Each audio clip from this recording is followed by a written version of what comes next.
सभी लोगों का स्वागत है फिर से एक बार इधर क्रिक जोन में। आशा करता हूँ सभी लोग सही सलामत होंगे। तो चलिए शुरू करते हैं आज का वीडियो, जहां पे पाकिस्तान और दक्षिण अफ्रीका के बीच जो दूसरा टेस्ट मैच का तीसरा दिन था, कुछ अलग ही अंदाज में ये दिन रहा पाकिस्तान के लिए। वहां पे अगर देखें तो पहला सेशन कहीं ना कहीं एक अच्छी खासी बल्लेबाजी दिखाता बाबर आजम और रिजवान के ऊपर दारोमदार था। और पहला इनिंग्स में जो शानदार प्रदर्शन दिखा बाबर आजम के बल्ले से भी अच्छी खासी ड्राइव्स निकला, अच्छा खासा पारी देखने को मिला और रिजवान भी अच्छी खासी कोशिश कर रहे थे। जब दोनों के बीच एक अच्छी खासी पार्टनरशिप हो चुके थे, जहाँ पे करीबन करीबन 97 रन की पार्टनरशिप, और वही पार्टनरशिप ऐसा लग रहा था कि एक बड़े स्कोर के तरफ जाएंगे, जहां पे एक अच्छा खासा पहले इनिंग्स पर टोटल बना सकते हैं। लेकिन कहीं ना कहीं बाबर आजम का विकेट वही डाउन द लेग जाता हुआ क्वेना मफाका मफाका का पहला विकेट। और अगर याद सही है तो शायद ओडीआई टी20 और टेस्ट तीनों में ही जो डेब्यू मुकाबले में ही शायद बाबर आजम का विकेट चटकाया हो क्वेना मफाका ने। तो ये एक जबरदस्त स्टैट्स है। लेकिन क्वेना मफाका अपना पहला विकेट चटकाते हुए वही दूसरी तरफ देखें तो 58 रन बनाए थे बाबर आजम। अर्शदीप के पारी आज जबरदस्त दिखे थे सुबह के सेशन में।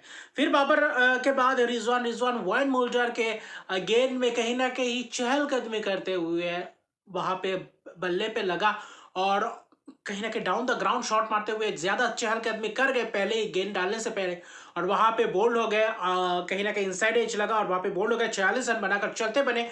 और यही 2 विकेट गिनने के बाद कहीं ना कहीं विकेट्स गिनने का सिलसिला, और आपको याद है तो सही में यूं बल्लेबाजी करने नहीं उतरे, तो इसलिए 9 विकेट्स ही ऑल आउट माना जाएगा जब तक 9 विकेट्स गिरते। फिर वहां पे सलमान अली आ गया है, जहाँ पे कोशिश किए थे। उसके बाद सलमान अली आगा, आमिर जमाल की कोशिश भी कहीं ना कहीं उतना खास लंबा वक्त तक टिक नहीं पाए, और सलमान अली आगा कहीं ना कहीं अपना विकेट गवा बैठे, स्टंपिंग के शिकार हो गए, महाराज का शिकार हो गए। फिर वहां पे खुर्रम शहजाद, आमिर जमाल को रबाडा ने चलता किया शानदार पेस में। फिर वहां पे स्लीप के हाथों कैच आमिर जमाल की जबरदस्त वो गेंदबाजी की। फिर खुर्रम शहजाद को क्वेना मफाका ने चलता किया।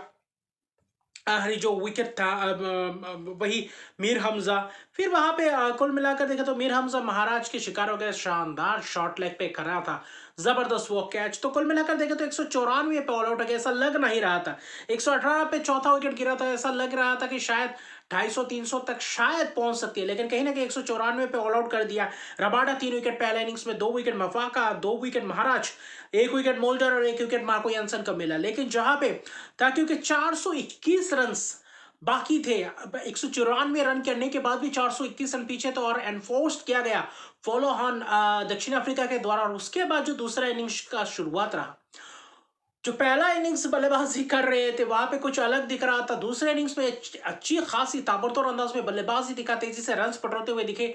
और यहाँ पे आप, क्योंकि अभी भी 2 दिन बाकी, और यहाँ पे आप चाहते हैं कि एक बड़े से बड़े पार्टनरशिप्स तब्दील करें और अच्छा खासा इस रन्स को अचीव करने के बाद किसी भी तरीके से बल्लेबाजी करने के लिए उतरवाए मैदान में, तो कहीं ना कहीं यही एक पॉजिटिव बात होगा पाकिस्तान के लिए। लेकिन 421 रन का पीछा करते हुए, क्योंकि आप दूसरे इनिंग्स में तो यानी कि आपको टारगेट सेट करना पड़ेगा या फिर इनिंग्स डिफीट खा सकते हैं। लेकिन वहां पे कप्तान शान मसूद और बाबर आजम का जबरदस्त शुरुआत, जबरदस्त गेंदबाजों के सामने जबरदस्त बल्लेबाजी किया, जबरदस्त अप्रोच जबरदस्त था दोनों ही बल्लेबाजों द्वारा। एक अच्छा खासा पहल दिखा दोनों बल्लेबाजों से दूसरे इनिंग्स में, जहां पे दोनों के बीच दोहरा शतक, 205 रन का पार्टनरशिप सलामी बल्लेबाजी के कारण दिन के आखिरी वक्त तक, जहां पे करीबन करीबन और 3-4 ओवर ही बाकी रह गए थे, 2-2.5 ओवर बाकी थे उस बीच, और उससे पहले बाबर आजम का विकेट गया। कहीं ना कहीं कवर ड्राइव करने गए थे, outside off stump Fuller leg delivery वहां पे मार्को यानसन का,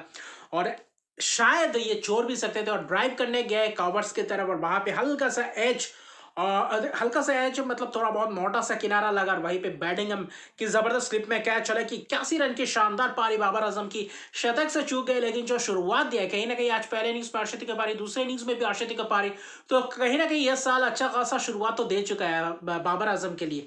लेकिन शान मसूद ने, जो कप्तान ने जो पारी खेला, क्या जबरदस्त उम्दा प्रदर्शन कप्तान द्वारा, अच्छी खासी टैकल किया गेंदबाजों को, wine Mulder, Kwena Maphaka, Marco Jansen, वहां पे रबाडा का स्पेल को अच्छी खासी बीच में महाराज की शानदार स्पेल, लंबा स्पेल रहा, वहां पे अच्छा खासा टिक कर रहे, अच्छी खासी जुगलबंदी दिखा।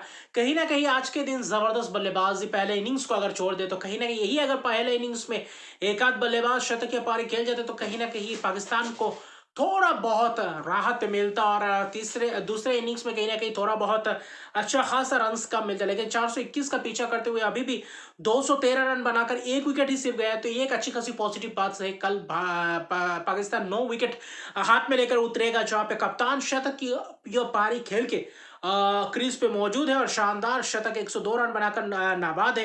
वहां पे छठा अपना टेस्ट शतक जरा, और अहम पारी में अहम मुकाबले में अहम पारी आया। और वहीं पे जो देखे तो फॉलो ऑन होने के बाद 1958 में सलामी बल्लेबाज ने वेस्टइंडीज में किया था हनीफ मोहम्मद और इम्तियाज अहमद ने 152 रन की पार्टनरशिप, और उसके बाद ये एक सबसे बड़ा पार्टनरशिप फॉलो ऑन होने के बाद ये कहीं ना कहीं दोहरा शतक, हाईएस्ट पार्टनरशिप किसी भी विकेट के लिए पाकिस्तान के लिए जब फॉलो ऑन में दिया गया पाकिस्तान को, उसके बाद दोहरा शतक सलामी जोरी ने लगाया, तो इससे बड़ी बात क्या हो सकती है। और यहां से कहीं ना कहीं जो 421 रन का पीछा करते हुए अगर सलामी बल्लेबाज 205 रन का शुरुआत देकर जाते हैं पहला विकेट, तो कहीं ना कहीं आपके पास मौका है, क्योंकि 200 अभी भी 8 रन पीछे है, 213 रन पे एक विकेट है खुर्रम शहजाद, और खुर्रम शहजाद को भेजा गया, मुझे थोड़ा बहुत समझ से पहले लगा क्योंकि एक अच्छी खासी पारी खेल सकते थे बाकी के बल्लेबाज, लेकिन खुर्रम शहजाद को दिया। कहीं ना कहीं जल्दी जल्दी विकेट चटकाने को देखेंगे दक्षिण अफ्रीकी गेंदबाज, लेकिन शान मसूद एक लंबा पारी, यहां से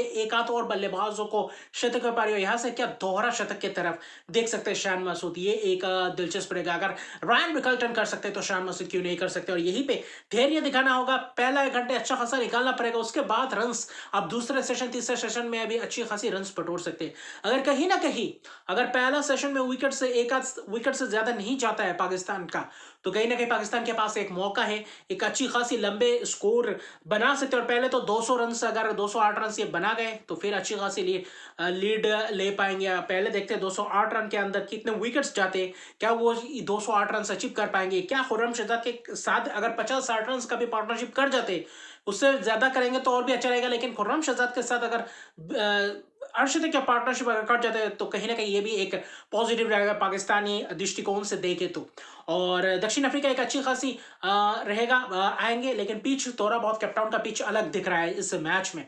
तीसरा दिन भी जबरदस्त बल्लेबाजों के लिए जबरदस्त दिखा, पहले इनिंग्स को अगर छोड़ दे तो।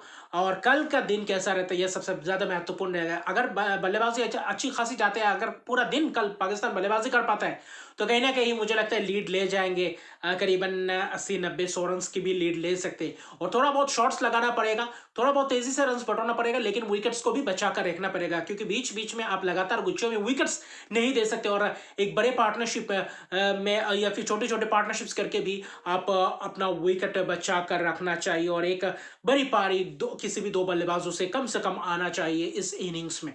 तो अभी के लिए इतना ही। अगर अभी तक मेरे चैनल को सब्सक्राइब नहीं किया तो मेरे चैनल को सब्सक्राइब कीजिए, लाइक शेयर कमेंट कीजिए। तब तक के लिए गुड बाय।